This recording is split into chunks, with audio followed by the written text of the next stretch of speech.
Но то, что вот этот Алеша известно Болгарии всей. Hey everyone, today I'm joined by Dan Schneider of Cosmoetica.com. He is a poet, a critic, short story writer, novelist, and more recently a playwright. And we're going to discuss kind of like the foundations of art, some art theory, kind of ideas that I've been trying to work through on my own for the last couple of years. And, as time passes and, the more kind of artistic work that you work on, you eventually start thinking about, how can I push boundaries further and further without going away from the foundation of what art is.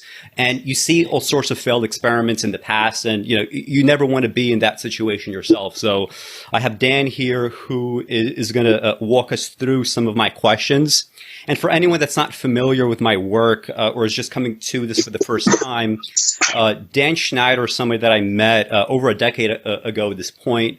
I definitely credit him for any artistic work that I've done thus far. When I read his essays on the arts, he provided a kind of blueprint and foundation for me personally that I was able to eventually use to create arts of my own.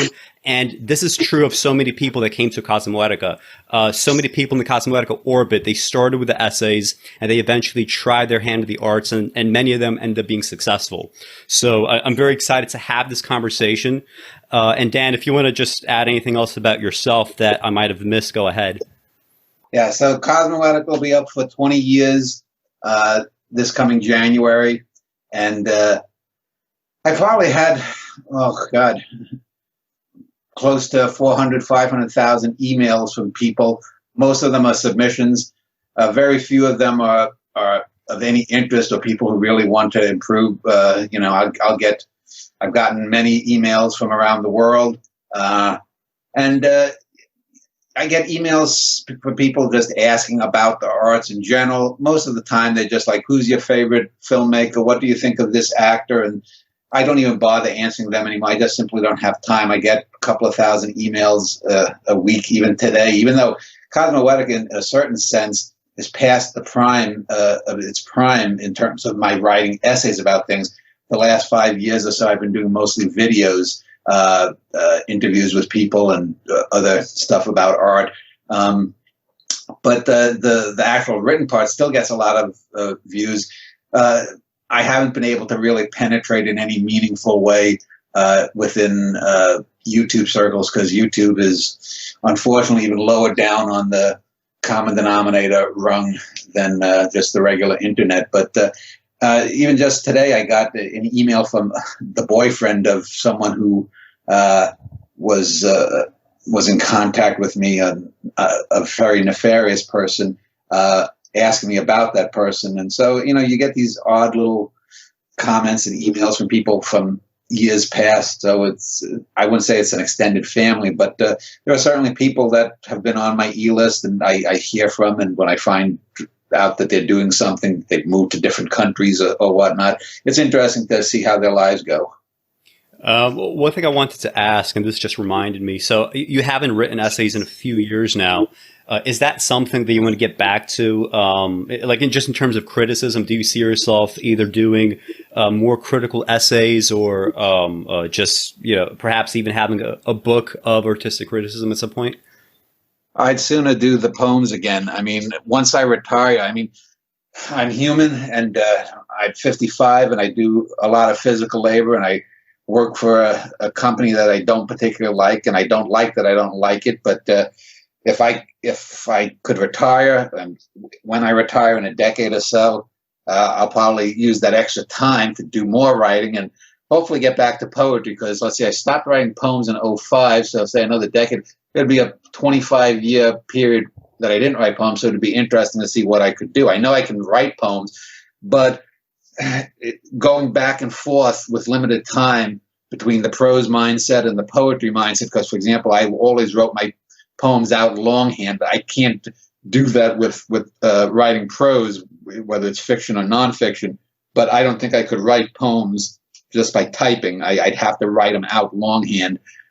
It's something more organic, deeper within one. So I'd sooner want to go back to writing poetry than writing essays. And how many times can you say the most obvious things? I mean, the Nostra that I put through in 1,200, 1,300 essays, how many times can you say the most obvious things when there's an obvious work of good or bad art? With poetry, you can say things infinitely. Yeah, one thing that I noticed in terms of switching back and forth, I mean, when I first emailed you, I was like 19, 20 years old, and the idea back then was like I wanted to write poetry, and after a couple of years, I sort of stopped, and I just did only prose since then. And I remember just like walking around the street, as a teenager, and everything would sort of fit kind of poetically, right? You'd make some kind of observation, or you'd have some kind of interaction, and you'd see like the architecture of a poem emerging from that. And when I moved to like writing novels and essays, that switched, right? The architecture was more or less the kind of architecture you'd expect from prose. Like, do you notice that yourself, like when you're in a prose versus poetry mindset, just kind of the way that you subtly filter the world, it's just kind of different. Do you notice that? Well, I found that I get the same impulses. I recently ran over, hit a baby deer going home from work one morning about a month or so ago, and it would have been a perfect thing to do a poem about. But instead, I'm repurposing it for this novel that I'm writing now, and so it's the same impulse, but it's just sort of aiming it in a different area and then doing certain things with it. With poetry, you're always trying to condense things down to its most distilled form, whereas with prose, you can use something over and over again and use it in different ways. It might have been Peter Cleese who does most of the interviews with me about certain works that I do, or maybe it might have been maybe Tom, his husband, or someone else had pointed out that you can see through my true life, through various novels, through short stories, through poems, certain maybe top dozen or two events in my life that I keep going back to, but come at it from different areas in poetry. And you could see the same event that happened to me as placed in a short story, in a lyric poem, in a dramatic poem, in a play, in a long novel. And it gives a sort of parallax of what that might have been, which would be a boon. I mean, anyone trying to decipher my life after I'm dead through my writing would have just a basic hard on, because it's a very interesting thing. It's sort of like what I think you were talking about Rembrandt with Joel. Rembrandt going back and forth to his own face. You compare that to someone like Frida Kahlo, who's just putting herself in these sort of gross out situations. Not only was she not technically in Rembrandt's league, but she wasn't intellectually in his league either. Whereas you look at Rembrandt and you can see in the hundreds of portraits that he did, these little things. I'm closer to a Rembrandt in terms of the issues that have happened, events that have happened in my life, that are coming at them from different angles. Yeah. So let's just use that as a jump off point to get into definitions of art. I did this with Joe last time, and it's just a very important thing to get out of the way, right? I feel like one of the biggest barriers for discussing the arts today is, for the first time, like we have so many more conceptions or definitions of art, many of them bad, incorrect, whatever. But the fact is, lots of people believe all sorts of things, and how would you define art? And I think my definition is pretty similar to yours. Like I just say that art is a communication of ideas with an emphasis on how. And I think that's very useful because it immediately makes people think about just like the practical side, right? Like if you're forced to think of art as a how, you immediately think, okay, well, I read this book of history. That was a kind of how. It had its own kind of techniques, its own methodologies. When I think of a poem, there's like a how there. It's somehow different. When I think of a painting, that's also different. There's a set of hows there as well. And it's always good, like when you're thinking about the arts or talking about the arts, to always bring the conversation back to something that is immediately tangible, something that people can immediately comprehend, so that you could talk about things that actually have some level of reality. So how would you define the arts? I mean, I'd say basically two ways. One, I think Joel has said it's a higher form of communication, and I've always agreed with that.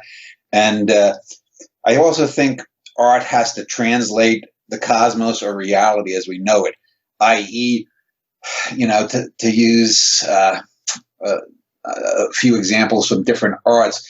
If you look at, I think you were talking about sculpting and Michelangelo, and I don't know if it's Michelangelo, but there's a famous sculpture all in white with a woman sitting on a man's knee, and it's either a classical sculpture, I think it's Michelangelo or the Renaissance, and you can see the fingers of the man in the woman's hips. And you can see that I don't know if he's ready to copulate or just copying a feel, but here you have this hard white rock substance. I don't know what the actual rock form was. It must be marble, I would think. But it actually looks like that you can almost see the tension in the fingers pressing into the woman's hip and skin. And even in something as simple as that, you get the verisimilitude or the simulacrum of reality, but it's something on a higher level because I believe it's bigger than life. It's probably 1.5 times human size. And if you actually look at it, it gives a slight shift of perspective because it's almost like you're a ghost from looking at the human form from the outside for the first time. In terms of translating reality with writing, I think it's a bit more obvious because writing is next to some kind of telepathic art form if we were ever to develop telepathy, or if we get, for example, implants in a mind and are hooked up to a hive mind in 50 or 100 or 200 years, whatever it might be.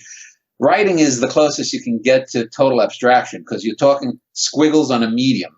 And from that you can get simple concepts like what is an apple, what is love, to higher concepts where you put these together into sentences and paragraphs or stanzas and whatnot. And you can look at something like, 19th century whaling. Well, Moby Dick takes that on, but it takes it on in a deeper way.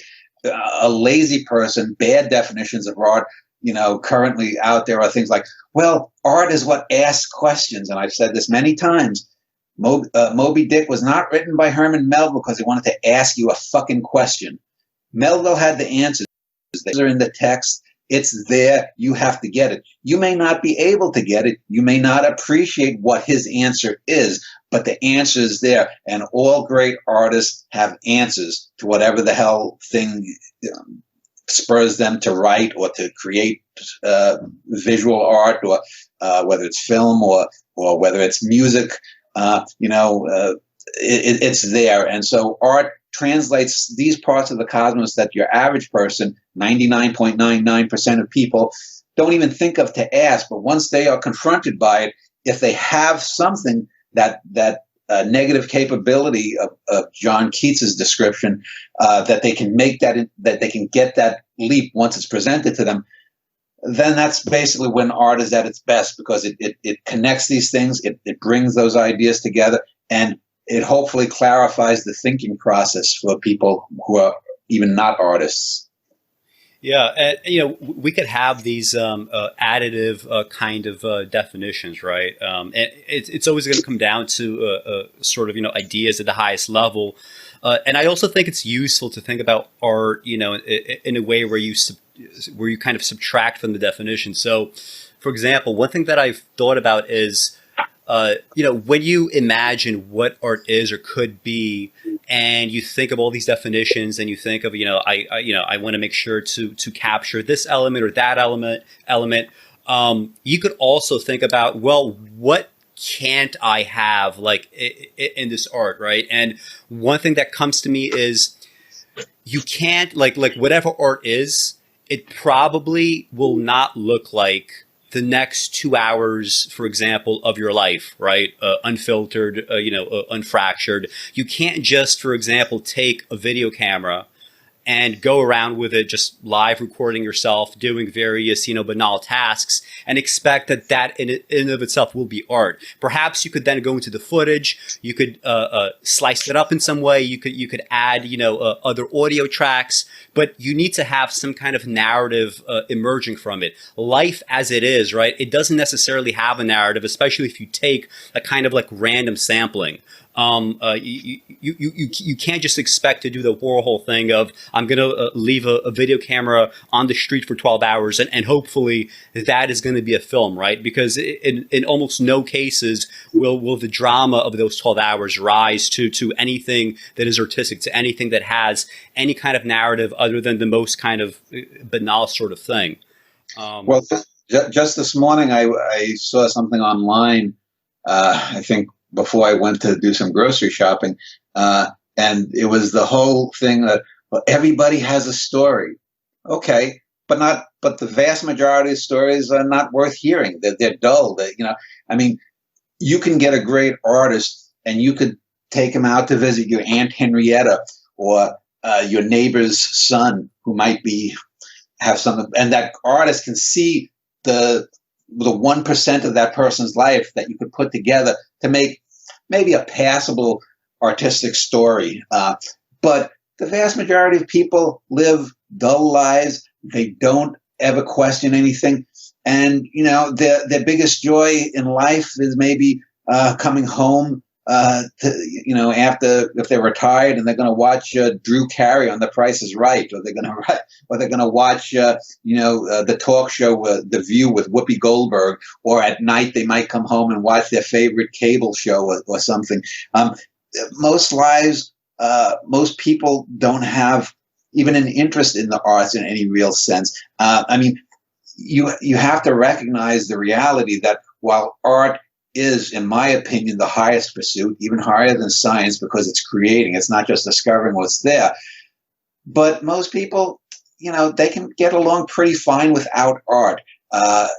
Yes, they'll listen to music, pop music, but you can only listen for so long to even the best bands, and you get to a point where it just sort of blands out, and most people are satisfied with that. Art is always going to be for that small percentage of the population, and that's the percentage of the population that will always move society forward. They are going to be doing the heavy lifting. They are going to be doing the dragging. They'll take the rest of society with them, kicking or screaming.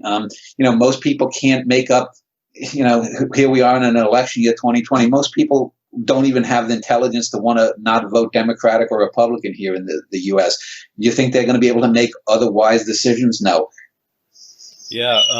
So when we think about those kinds of definitions, and we think about what kind of narrative life might have or might not have, it always brings me back to, well, okay, so if we start with these definitions now, these are the conclusions that we come to. What can we say about all the sort of background noise that's leading up to the arts, right? Because you've often said that there is some point in human history where we make a transition from a small a art or arts and crafts, that sort of thing, to capital A art, right? Which is kind of what we're talking about. And I'm just wondering, what is your idea in terms of how all of this might have emerged? Because when I think about it, I can just imagine, just biologically modern human beings that they're starting with basic aesthetic experiences, right, which are separate from the arts. Aesthetic experiences such as, they might personally enjoy seeing a certain kind of landscape, right, or a vista out in the distance. And the reason why they would enjoy seeing a vista in the distance is this is going to be associated with things like, a land of plenty, right? Like if you have grasslands and if you have animals on those grasslands and you have, berries growing and you have other forms of vegetation, these are things that in the kind of ancestral environment, they're going to provide you with some level of nourishment. They're going to allow you to survive. So it makes sense that human beings sort of adapted a kind of, just broadly speaking, like a liking of these vistas. And, we could start with that. And then we start moving to, okay, now you could have tribes and you could have sort of like miniature societies. You have artisans emerging in these societies and they could start working on things like tools that have, purely utilitarian functions. And then eventually you're going to have things that are not tools, but objects that have more so kind of like aesthetic functions, right? And then, perhaps artisans of a special kind of skill they get compensated very well in these societies, and more and more people wish to be artisans. And then eventually you get some kind of perhaps like a luxury class or a society that allows for luxury. And then you could have people like Michelangelo, right? You could have people that are making art for art's sake. Like kind of like baked into all this is you do have these aesthetic experiences, and because they're so biologically salient and strong, I think it's very easy for people to confuse aesthetics and aesthetic experience with capital A art, right? Like you might subjectively enjoy a song, or you might subjectively enjoy something like knitting, and it's very, very, very attractive to just assume like, yeah, I'm just engaging in this kind of capital A art. I wonder if you have any comments on that. Well, just to get back to the first point you made there, I mean, if you're someone like Julian Jaynes, and I think you know who Julian Jaynes was, he had the basic idea that sometime 5,000-6,000 years ago, the human mind changed, it complexed from a more, I guess, hunter-gatherer state, and it basically coincides, I think, with civilization, that somehow the human mind, if you were to go back to, say, what was it, like Otzi the Iceman, the bog mummy that they found up in the Himalayas, or not the Himalayas, the Alps or whatnot. And if you could actually go back in time and interview him, and that his conception of the world would be radically different from ours, not just being more simple, but there would not have even in his mind have been an ability to think of things beyond just I need to get to this place, I need to do that, I need to eat this, I need to do that, I need to talk with the clan leader or whatnot. Now, I don't know if that's particularly true. I doubt it, because, if you go back even far longer than Otzi the Iceman, you had the caves of Lascaux, and you had the Nisovin caves and the Neanderthal caves, and it's clear that there were at least some individuals that were looking to project moments of their existence onto the walls, whether it's painting saber-toothed cats or mammoths or other tribesmen. And this might have been the first inklings of art. I doubt that language was the first art. Language is the most difficult thing. So my guess is that storytelling proper and language and early attempts at memorizing stories via poetry just being spoken were probably the last arts to come along. Probably arts and crafts. The guy who could make the best, sturdiest baskets was the guy who taught his son, who taught his son, who taught his son.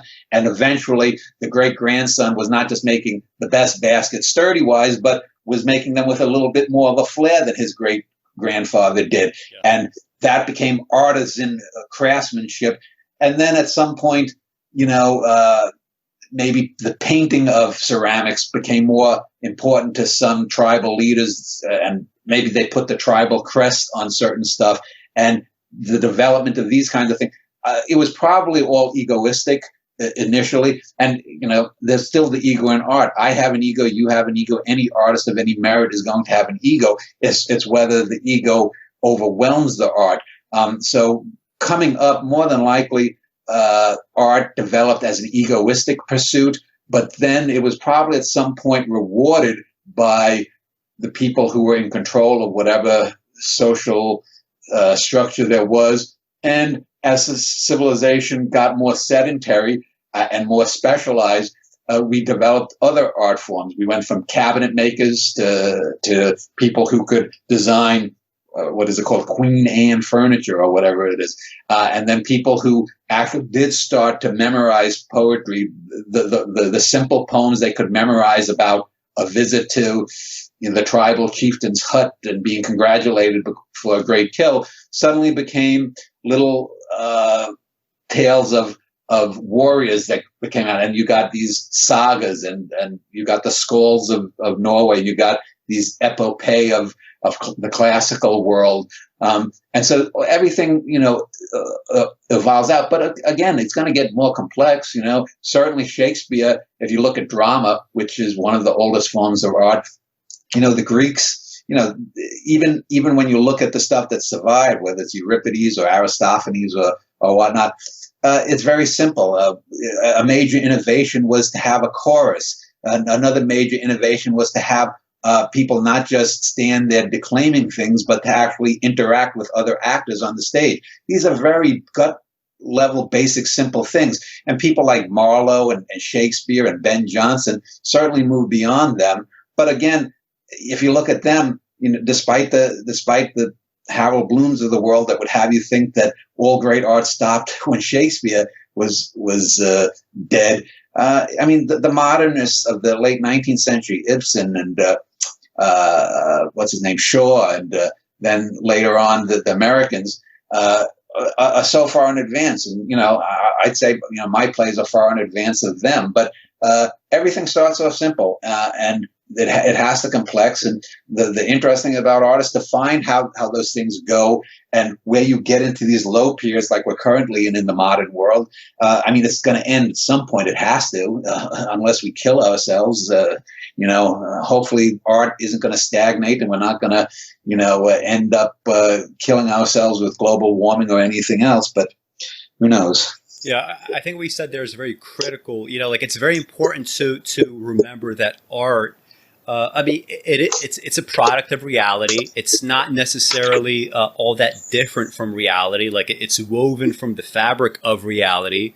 And you have to treat it as something that does change, it does improve, right? Because when it comes to like pretty much any other human pursuit, right, we would not ever deny that the sciences have improved since like 2,000 years ago, right?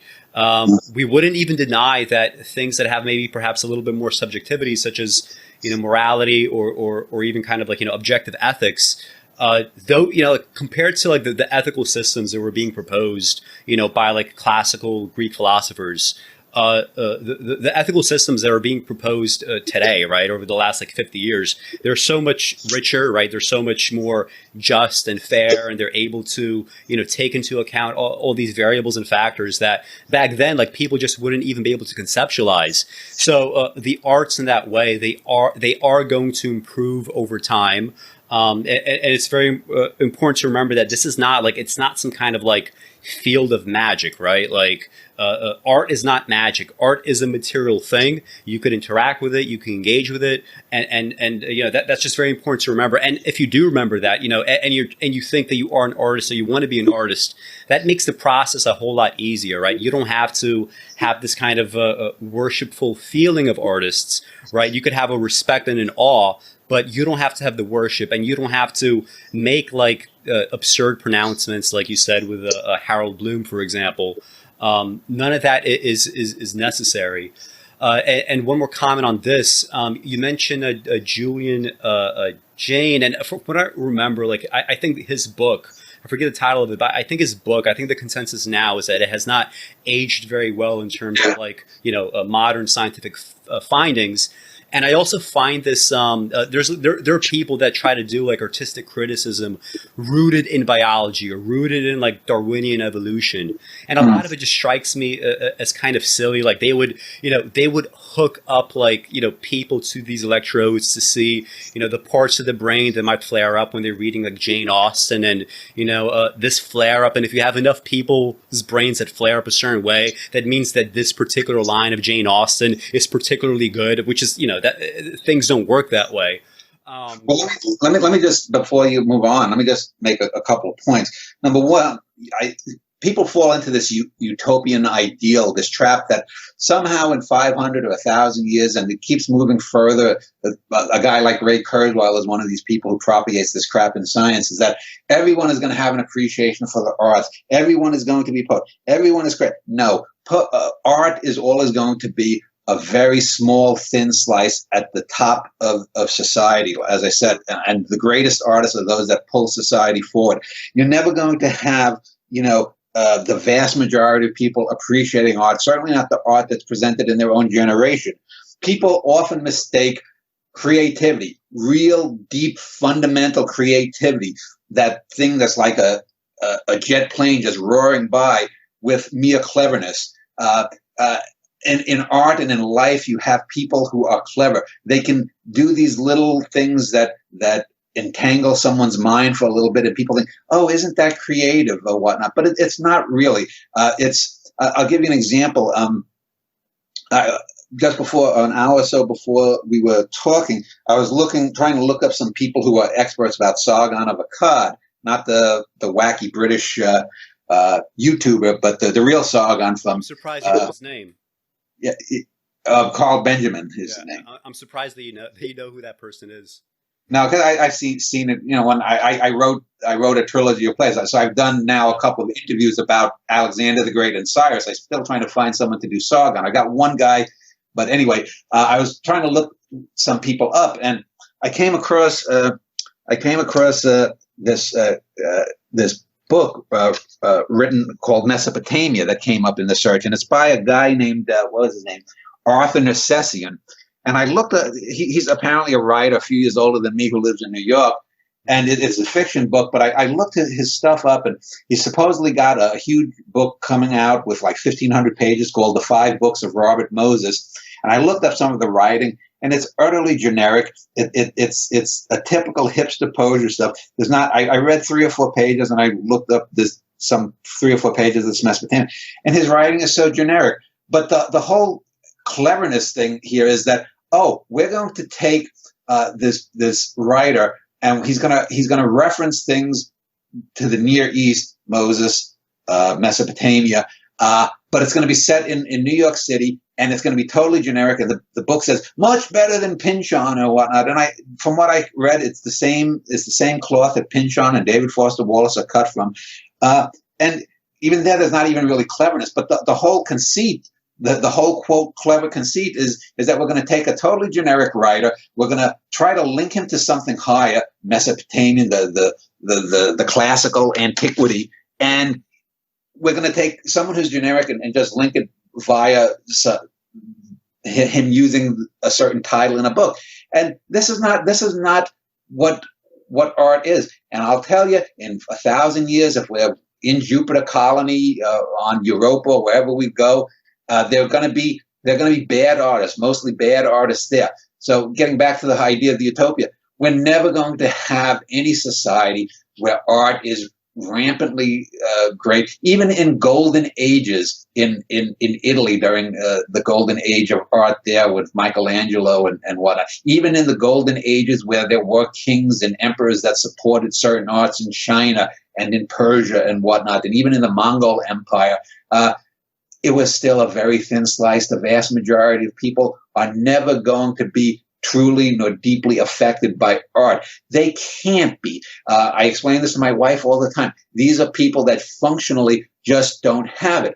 But that's not a bad thing, because if everyone was writing art, civilization, or creating art, civilization would stop. You can't just you need drones, in the best sense of the term drone. You need drones for a society, just like you need artists. But you need a lot more drones than artists to keep things going. That's the reality that a lot of artists don't want to face. They want to say, art's the end-all and be-all. Art is a great thing. It's, I think, the highest pursuit of mankind. But in and of itself, it cannot survive without everything else, rather. Yeah, I think by definition, you're right. When it comes to the arts, like it has to be a pursuit that when it comes to like the highest accomplishments. I mean, if we're even beginning with this phrase, the highest accomplishments, like that is not going to include a whole lot of people. But I can also imagine a situation down the road where, for example, let's assume that it's a century from today. Your ideas about art have now become the mainstream. It's now accepted orthodoxy.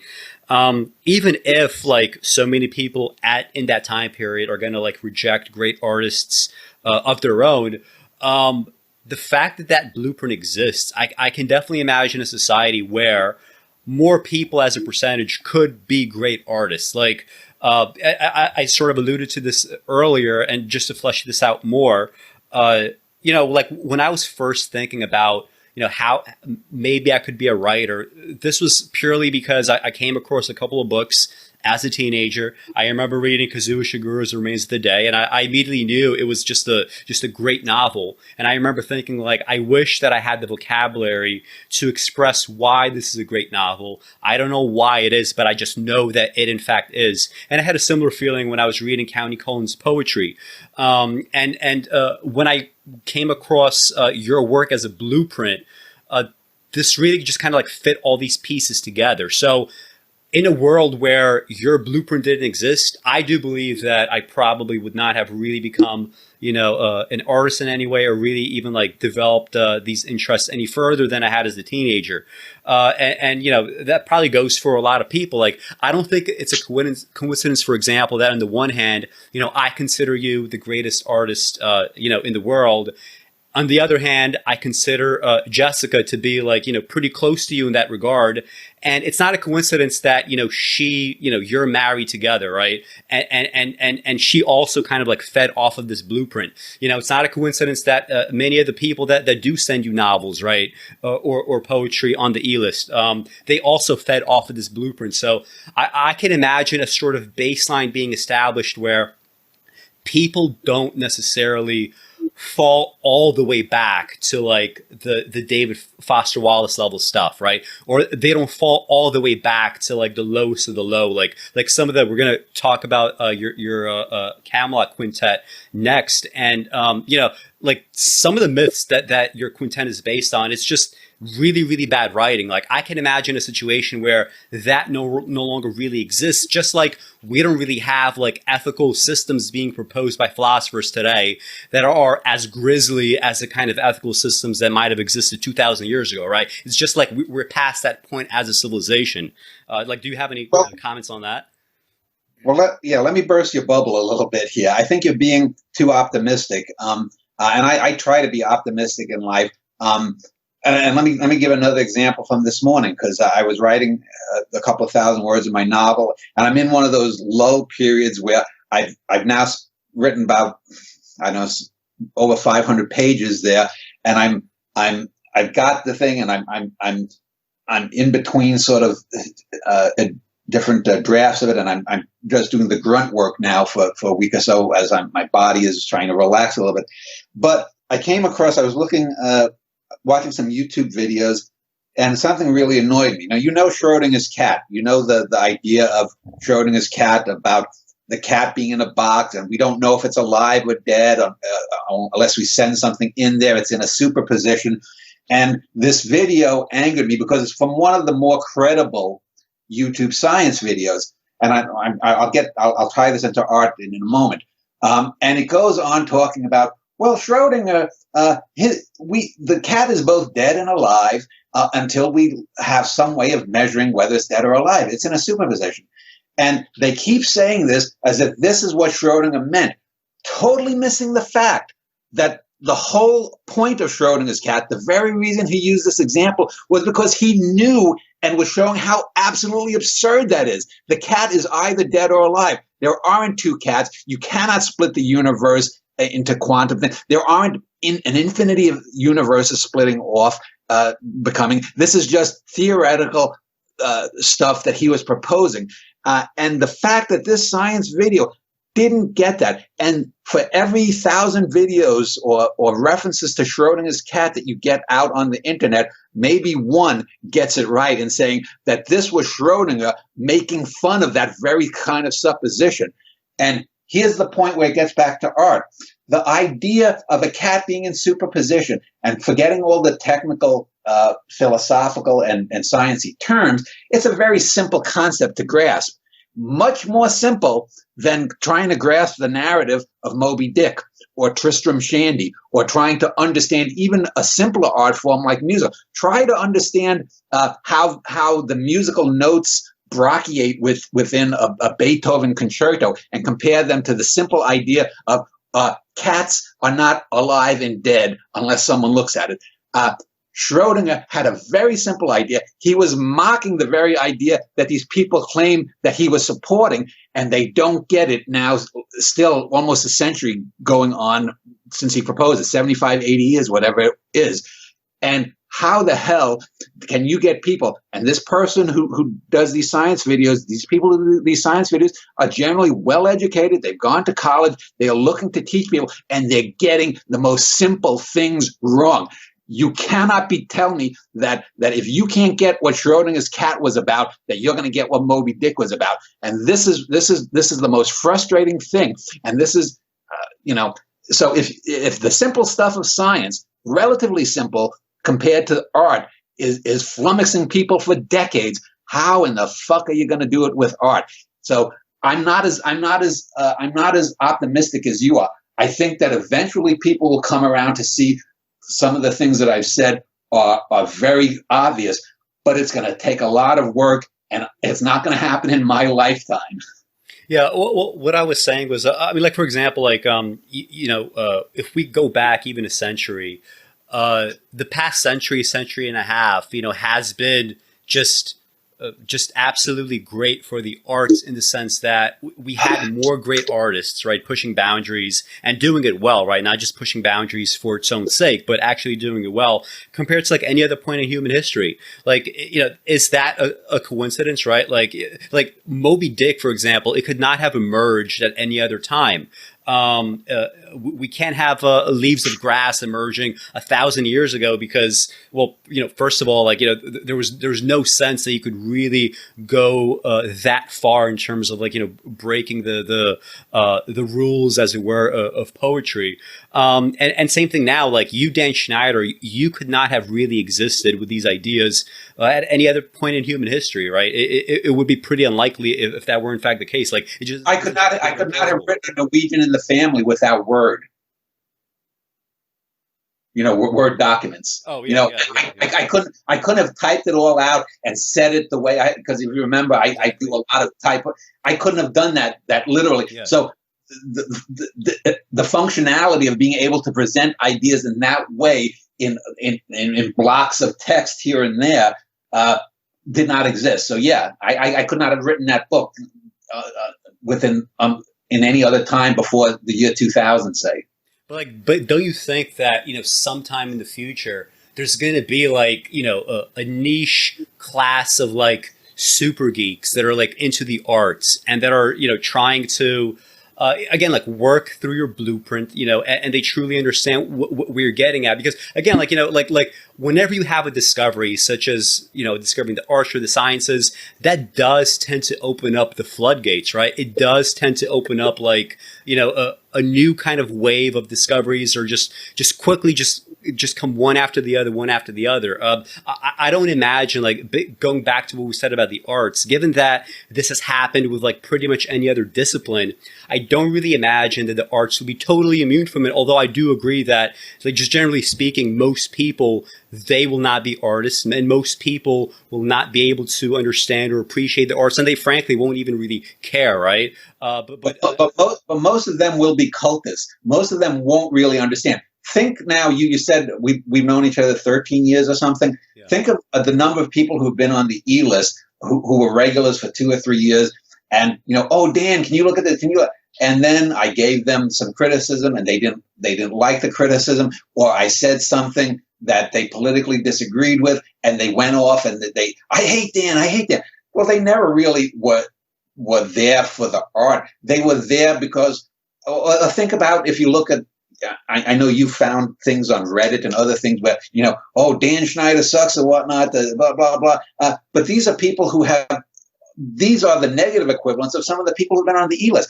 They think that, Dan, when Roger Ebert did his thing on me a decade or more ago, they compared me to, who is that black critic who's an idiot who's always taking a contrary? White. Armand White.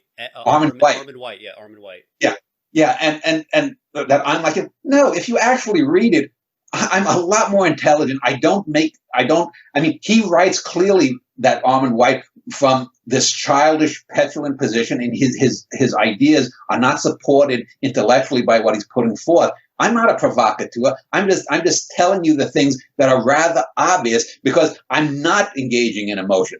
But people will say, well, if you're not engaging in emotion, you clearly have a problem with dealing with emotion. Just like if the all art is political stuff, if you're not engaged, if you think that art isn't political, well, then that's a political statement unto itself. But of course, you can say all art is about poodles. And the extent to which you don't want to engage with the idea of poodles in your art says something about your view of the world and poodles, which is, of course, an absurdity.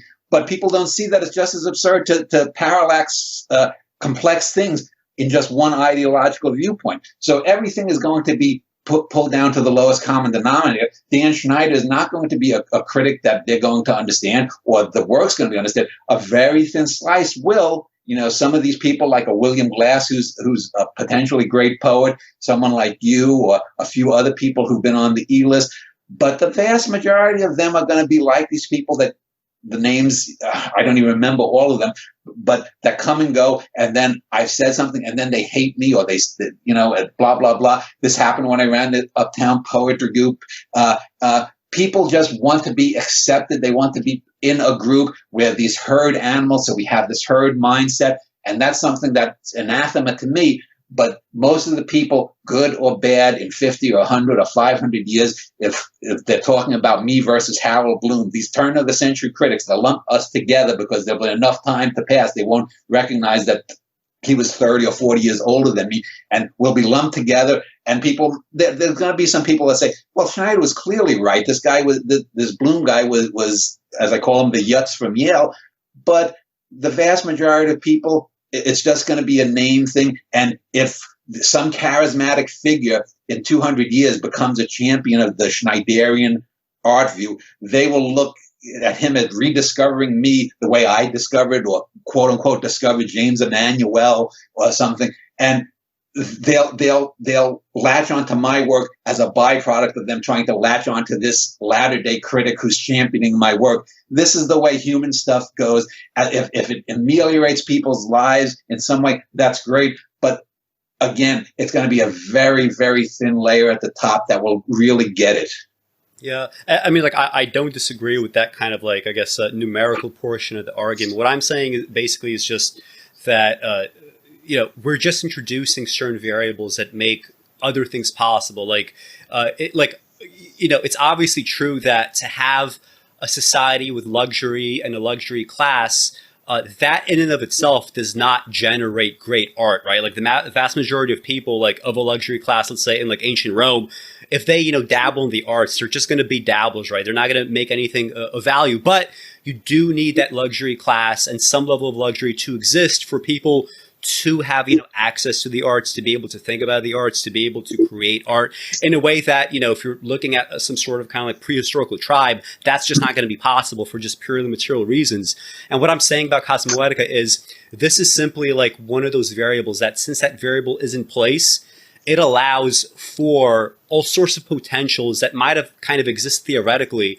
They're going to be allowed to kind of come to fruition in a sense. Again, to use myself as an example, I do believe that without the Cosmoetica blueprint, I can't see myself really going that far in the arts. I probably would have just been, kind of confused and sort of, just going with things that I instinctively enjoyed. And, again, because I really had such a strong reaction to The Remains of the Day, and because I had such a strong reaction to County Cullen, that is an indication that I already sort of knew something instinctively. But putting that Cosmoetica variable in place, it allows for things to happen that otherwise could never be. And even in the example of Harold Bloom, the mere fact that you have criticized him and that you became a great artist, I think just from a purely level of charisma, the fact that people will look to you as this progenitor of all this great stuff, they're going to dismiss Harold Bloom simply because you criticized him. And maybe other critics that you never touched, they maybe would think this critic obviously, might be saying something worthwhile, even if you would have, criticized him, just missing that portion. I think just the force of your personality is not going to allow people like Harold Bloom to exist a century from now. I don't really see that happen. But see, the thing is, I don't want people to dismiss Bloom because I dismiss him or deconstruct. No, I agree. But that's what happens, right? It's just kind of inevitable. Yeah. I mean, I definitely agree with that part. But the whole issue, I think, comes down to people have to think for themselves. And as one of the guys on the E-list once said, thinking is hard, and people don't want to think, and people want to latch onto these ideas that are bandied about, good, bad, or indifferent, and they're going to latch onto them whether I want them to or not. Artists, a critic has to be a less selfish thing than an artist. You can have some good selfishness, but you also want people to put the art out there so that people can take what you've done and build upon it. One of the problems with art and why it hasn't moved as fast as forward as science, I believe, is that artists are more intensely selfish. Not to say that scientists aren't selfish. Certainly you have the Copes and the Marshes. They wanted to be the bone guy that discovered the great dinosaur. Or you had Leibniz and Newton with the calculus, and Tesla and Edison. And Tesla's a good example. I mean, if you looked online, you think Tesla was the greatest genius ever. But in reality, if you ask most scientists, Tesla was a mediocre scientist. He had a lot of wacky, far-out ideas, but it's a romantic notion that he was the genius that was screwed over by society. His ideas, are pretty easily dismissed now. A lot of his ideas about electricity and other things. Much in the same way that Leonardo da Vinci's stuff, while it's fanciful, da Vinci was probably a better artist than he was a scientist. But you have to, in art, try to clear the table to get other artists their room. You don't want to be such a towering figure. Like, obviously, Whitman is, in a sense, the bottleneck for which all poetry before Whitman funneled into Whitman, and everything since has been touched by Whitman coming out all over the world. Even the most remote tribal poetries, as they would call them, have been in some way affected by Walt Whitman. But this doesn't mean that you have to slavishly, or that Whitman wanted people to just write like him. If you look at Hart Crane, if you look at Robinson Jefferson, if you look at Ezra Pound, even, and these are just white males within a century of Whitman's coming, they were certainly affected by him to a certain degree. But what often happens is there are a lot of selfish artists that want to be the Buddha. They just want people to follow them blindly and worship them, and they want to be the head of whatever ism there is. I don't ever want there to be a Schneider-ism. I don't want it to be there critically. I don't want it to be there artistically. And you will know a fraud. Anyone who claims this is the way Dan Schneider would have written this in 500 years or 200 years, or Dan Schneider, don't listen to them. Because I don't have an ism. I don't have a worldview in that sense, other than a few basic principles that you can take and apply to whatever direction you're going in. This gets back to what you had mentioned to Joel, is that art being a verb more than a noun. It's how you do things, how you approach art. That's the thing that's more fundamental to what I do. You can't write like me, just like I couldn't, if you gave me a camera even and the best cinematographer, I couldn't or wouldn't want to make a film like Stanley Kubrick or Orson Welles, as great as they are. But a lot of people think that just aping a great artist in some way is becoming a great artist, and that's absolutely wrong. You have to have yourself in it. And I've had a number of people, a couple of guys on the E-list who've been sending me their poetry, and I'm saying, where are you in that poetry? You can write some technically good poems, but they're just generic. You have to put yourself in that in some way. Yeah, this reminds me of, I'm not sure if you ever had this thought yourself, but, this ties to like the uniqueness of individually great artists. When you think of anybody that you might know in your personal life, whether it's like people that you work with, people that, you might have dated, family members, whatever, everybody seems to have like something that is uniquely them, not in the sense that they necessarily have like great ideas about something or, say like memorable things or anything like that. But they have like a way of being, a mode of being, like a way of interacting with other people or with like physical objects that is just kind of like uniquely them, right? Like when I think of like anybody that I know, even if it's people that I don't necessarily like or even respect, there's something about them that is just like, oh yeah, that's him. That, you know, that's what he would do. You know, and when it comes to like great art, all that is it's that kind of like baseline human uniqueness. I don't really want to use that phrase because I think it gives the wrong implications. Like, people in general are not very unique, but the kind of like baseline human uniqueness that I just described, if you take that and you combine it with a great artist, you're going to have material that nobody else is going to even be able to replicate. Like, even if somebody is not even a great artist, even if they just have like, you know, very good short stories, for example, the kinds of stuff they would put into a story, that's just going to be uniquely them, right? It's going to be their concerns, their preoccupations, their beliefs, their you know, kind of like structures and superstructures, you know, whether into, whether not into, like, all of that is going to be in some way reflected in the art. Well, I mentioned earlier about creativity and cleverness being conflated, and people often conflate uniqueness with specialness, and they're not the same. You could have, I mean, everyone is genetically unique. You are going to have haplogroups and all these genetic terms that are unique to you, although you do have a twin brother. But even there, you can see you are two separate individual beings. Specialness is something that is different, though, than being just simply unique. Specialness comes from a unique place, but something is done with that uniqueness. And this doesn't even have to be in the arts or sciences. You can have someone who maybe has a unique empathy. The woman who mentored Helen Keller, for example, I forget her name. Helen Keller, for those who don't know, was a blind and deaf mute girl in the late 19th, early 20th century. And she was taught by a woman whose, again, name I forget. But that woman was, you know, herself obviously very intelligent, was persistent, helped educate Helen Keller to become a figure that enlightened a lot of people about people with handicaps over a century ago. But that person, she had a specialness, but again, she wasn't a great artist. She wasn't a great scientist, but there was something special about that pedant, if we want to call her that. And that is something that was worthwhile. But yeah, people often mistake this for that. And I think uniqueness and specialness are that. Every great artist has a certain level of individuation. You can't mistake Robinson Jeffers' poetry for Walt Whitman's, even within just a single long line. You can tell by the subject matter that they deal with, how they Robinson Jeffers is the guy who's on the outside looking in. He's got that camera the way Jacques Cousteau or the old 1950s and 60s TV shows that would talk about going to Africa and seeing what he has, that documentarian kind of view.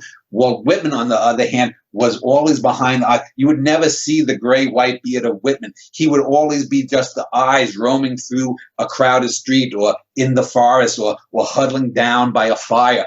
The points of view of Whitman and Jeffers were almost totally opposite. They were sort of like I always think of Whitman and Robinson Jeffers as Antonioni and Bergman, dealing with very similar things, but in totally different ways. Antonioni and Bergman both dealing with the human dilemma, but Antonioni is far out, and he's looking from the wrong end of a telescope at human beings. He doesn't want to be close to human beings, whereas Bergman is right up in the face. You can see the pores of the characters sweating.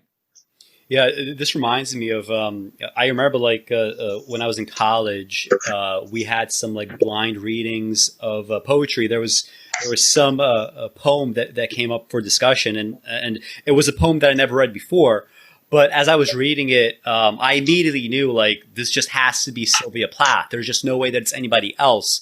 And part of the reason why I thought that was although I had never read that poem before, it was in fact a great poem.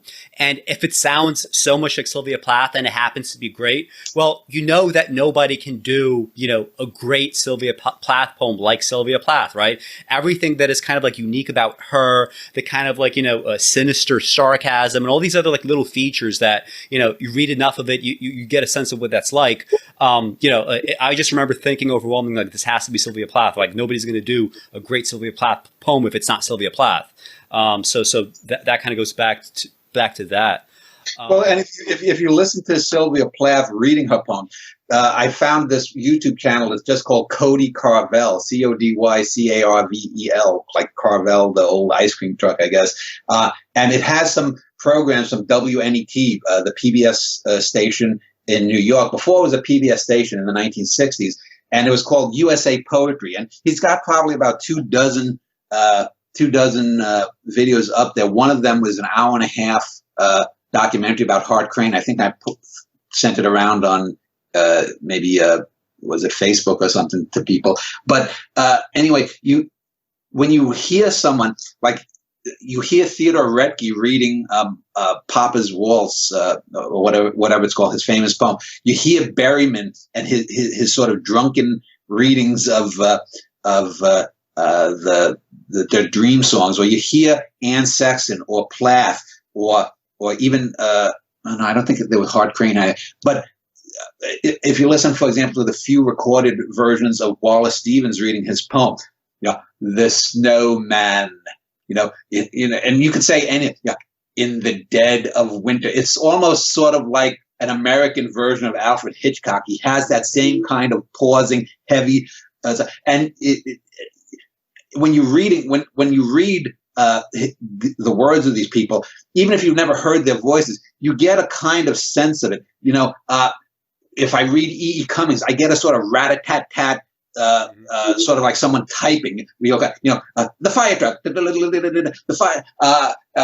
That famous poem of his, or the plums in the icebox are so cool and refreshing. That famous poem about plums or pears or whatever it was. And then when you listen to them for the first time, quite often, if you're very attuned to actually reading and getting the subtle music of poetry, you often find out that's the way those people spoke. And E.E. Cummings spoke in a totally different way than Sylvia Plath. Sylvia Plath had that put on airs, the transatlantic or mid-Atlantic accent, whatever they call it. She's sort of like Katharine Hepburn, a déclassée Katharine Hepburn reading her poems, and so that comes through. One thing I'll say is that I've always been, I try not to listen to poets reading their poems anymore, especially if it's, poets that I admire, because it's always been like pretty disappointing. Like it never is how I imagined it to be, probably because like I have this thing, like when I read, I just like vocalize everything. So everything is kind of like already filtered through my head. I'm not sure if it's just like a thing with me, but I've always been a little put off by hearing how poets like tend to emphasize certain lines or words that I would, either not emphasize or de-emphasize, or maybe I would emphasize others and not that. Since we're still sort of on the subject, what do you think about the idea of the arts as they relate to sexual selection? Like, do you think there are any theories, or do you think it's even valuable to go down that road of like, understanding perhaps the origins of art in some way through the lens of sexual selection? Like, do you think that's a dead end? Well, certainly, if you look at artists, great artists of some stripe, they tend to do better with the female sex, or vice versa. I'm sure Anne Sexton had no shortage of would-be suitors, at least to get her into the sack at least once. But in the sense that I don't think there was high enough art. I don't think there was enough artists 1,000, 2,000, 5,000 years ago that people were going to be drawn to them. I mean, I was just thinking a few weeks ago about the only thing that could explain, for example, the epicanthic folds in East Asians and why they predominate, even though epicanthae exist in other other ethnic groups, is that there had to have been some chieftains many years ago, many thousands of years ago, that when they got into Eastern Asia, it became maybe an arms race with, well, I've got a woman with slightly slanty eyes, and the next chieftain, a few miles away said, well, I've got concubines that have even slanty eyes, and it became a sexual arms race. I don't think you could have a similar thing artistically, because that would require that the person making the sexual selection of this person with the artistic notion would have to understand that, and understand that that's a good thing, even though there's no material benefit that's going to be gained in the shot. I mean, imagine if you're a chieftain and you're collecting furs from animals, or you're collecting even trinkets made from cod, fish bones or something. You might like that here or there, but I don't know if that's enough that's going to prod any kind of sexual selection, that you're going to get a higher density, perhaps, of artists in one group or another. I think it's just random stumbling around, sexually speaking. Yeah, I think the randomness has to be a major part of it. Although, in a more limited sense, like, first of all, I can't imagine there being any real sexual selection when it comes to things like selecting for great art and great artists, right? Like, that is just so beyond the conception of most people that it just can't logically figure into this. But I can imagine in a limited sense, like, if you live in a society and you're an artisan and you're producing like tools, or you're producing even like statuettes of some sort. That might provide you some status, so there might be some sexual selection, involved with like feminine status seeking, that kind of thing. But let me just if we go just scientifically, you probably know these two people I'm going to mention. They were married. A guy named Robert Jarvik, who did the first heart transplant, or not the first. He had the first, I think, heart valve. He invented the heart valve. Very smart guy, very heart surgeon. And he married a woman called Marilyn Vos Savant, who at the time in the 80s and 90s had a column very similar to Dear Abby or Ann Landers, and she was billed as having the world's highest IQ, something like 206 or something. So two exceedingly intelligent people. I think they only got married in their 40s, so they didn't reproduce. But let's imagine they reproduced. Can we really think that they would have had some super genius, that they would have had an Einstein or Marie Curie? If you look at people like a Thomas Jefferson appears in his timeline, and you can, whether he was racist or not, forget that stuff. No one can deny he was a very intelligent human being. But before him, was there any prior person in his time, his lineage, that did anything? Black or white descendants, have there been anyone close to Jefferson? No. So if you took Marilyn Vos Savant and Robert Jarvik, and they had met in their 20s, and let's say they had 5 kids, and you took Joe Slobotnik and Mindy Horace, and they fucked and they had 5 kids, the chances of the super couple and the slobs having a genius come are going to be virtually equal. Yes, there might be a slightly higher chance. Maybe the Jarvik and Vos Savant coupling would produce 17 geniuses out of 1 million births, and the 2 slobs might only produce 11 geniuses out of 1 million births. But the chances that they're going to produce someone who's just sitting on their ass with their hand down their pants like Al Bundy from Married with Children is going to be overwhelming in both cases.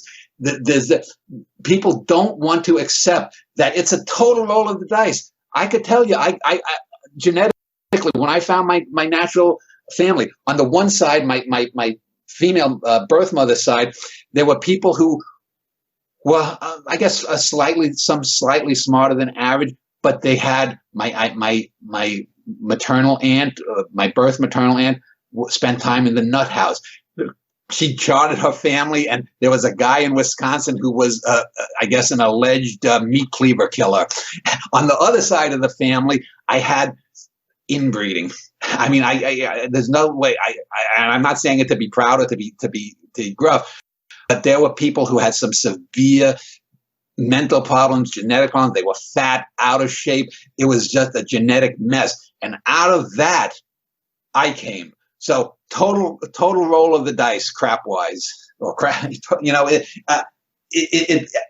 people. I don't think people fundamentally understand it. As I said, you could have Albert Einstein fucking Marie Curie's brains out. He's probably going to end up with a Searle, you know, his real daughter that he put away in an institution, who is all fucked up. There's just it's a crapshoot. Yeah, I agree. When it comes to things like, you know, producing a super genius or whatever, or even like a more limited sense of like a highly intelligent person, you can't just like think you're going to engage in this kind of like weird, you know, eugenics experiment and come out on top. Like that doesn't work. But, you know, again, I do think that in a more limited sense, like you could have a situation where you have a sexual selection for specifically things like, you know, the kind of creativity that would produce an artisan, right? Or you know, like a tool maker of some sort. Or the creativity that would be required, and it's a very limited creativity, but the kind of creativity that might be required for becoming a lawyer, right? Versus like, you know, a blue collar worker, right? These are not the arts, and we should not ever overemphasize what these things in fact entail. But you know, I've often thought about like how can we relate sexual selection to the arts, and you mentioned the eye folds. You know, it's interesting. The idea behind that used to always be like, you know, like it's because you have you know, people in the Gobi Desert or whatever, and you know, the eye folds are meant to protect them against the glare of the sun, and we know now that couldn't have been the case, right? You can't have that kind of environmental pressure to make that happen. You need some sort of a sexual selection explanation for something like that. Yeah, I mean, there's really only natural selection, which involves life and death, sexual selection, which involves reproduction, and then artificial selection, where we're making, you know, 500 dog breeds or 200 cat breeds, or we're changing heavy-duty oxen into more malleable cows. That's the only three kinds that we know of on this planet, as far as I know of. Yeah, and you know, back to this idea of like the ethics and the lack of selfishness in great art. You know, it's interesting. Like especially when I was younger, like I used to really just kind of dismiss. Whenever I read like stuff from Plato, like trying to somehow conflate the arts with ethics. You know, he had his like negative views of poets. Poets need to be outcast from society, so on and so forth. Or even like more modern people like Shelley. He has this a famous essay, Defense of Poetry, and I remember reading it as a teenager and thinking, you know, there's something really off here. You know, art is not, you know, merely ethics. You can't simply moralize about the arts. Like it's very attractive to do. Like historically, people have always tried to somehow conflate the arts with some form of morality, some ethical system. But the older that I get, you know, I think there definitely is something to those ideas. Like those ideas have been presented very crudely historically, but there is something to it in the sense that, like, for example, you can't have a great work of art that is like somehow selfish. Like, to use like one example, if you're motivated by like personal revenge, let's say you hate somebody and you say, you know what, I'm going to like, you know, I'm going to try to destroy them in this work of art. If that is your sole motivation, right, just the destruction, that's not enough to produce a great work of art, right? That's never going to be enough. You need something else there. You need something that's going to outlast you and something that's going to outlast your feelings of needing to, you know, one up somebody. But what I was getting at is it was kind of like a throwaway comment, but you said, you know, it's good to produce art. So when I try to make this ethical connection, I sort of mean this in like the Nietzschean sense of obligation. Like you use for like in the Camelot Quintet, for example, you use an extract from one of your plays where you confront like a woman that you knew back in like the 80s. She went to a poetry workshop with you, and you know, you tell her like, you know, you used to be good with words, like you had this thing within you where you wanted to create and you stopped.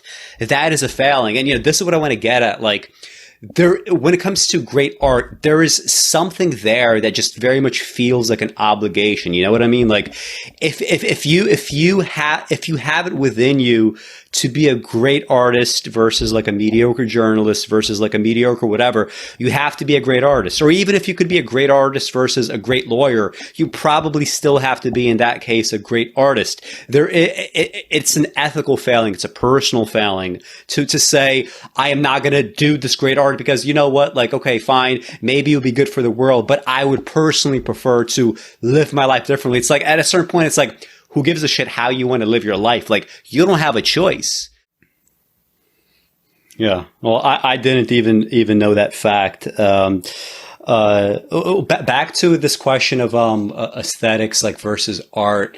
Like there's just very often this confusion. Like sometimes when I try to read like the philosophy of art and the philosophy of aesthetics, you have to be very careful because you think you're reading about the arts, but people just spend so much time on aesthetic experience, right? And aesthetic experience, it's not the same thing as the arts. Like one obvious example is something like math, right?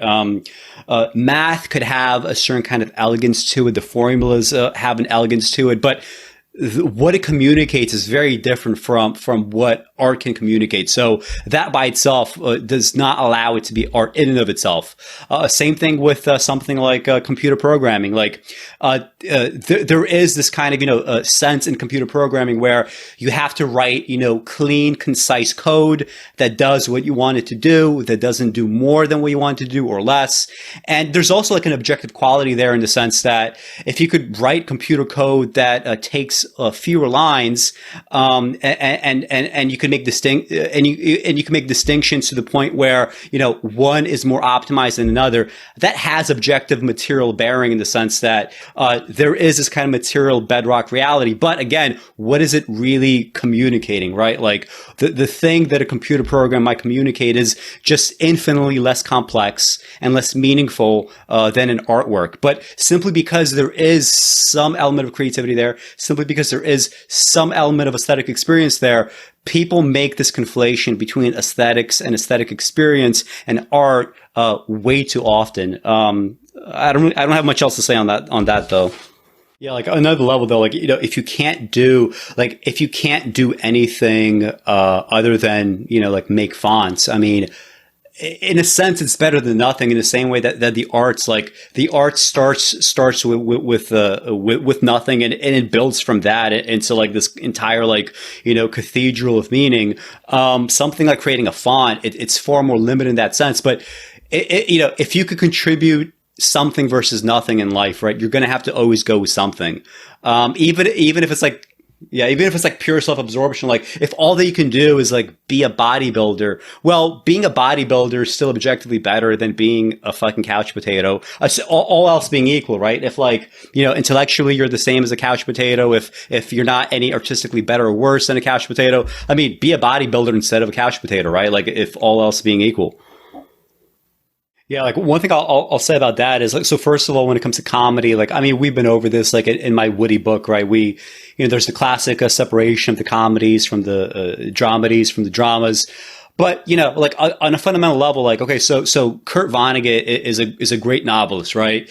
And, but without comedy, first of all, like the works wouldn't exist, right? Like he needed that comedy to make so much of that work. A lot of the greatness, the drama did in some ways emerge or was filtered through the lens of comedy. So you need great comedians in that regard. Related to this, I mean, we have all these assessments now. These strike me as objectively correct.